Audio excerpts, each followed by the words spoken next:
fungsi dari keluarga yang lainnya adalah rekreatif, hiburan.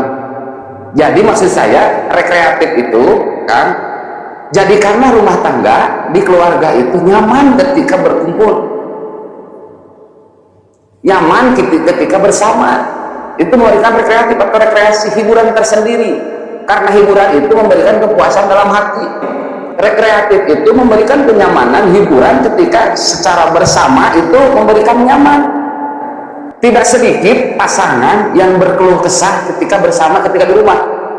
Nah kan libur kerja teh libur, nah ada di rumah kalahkan di perapatan, kalahkan di pos lama, liur ulang mah libur teh di imah ngetewel wae cenah pamajikan teu nyaman.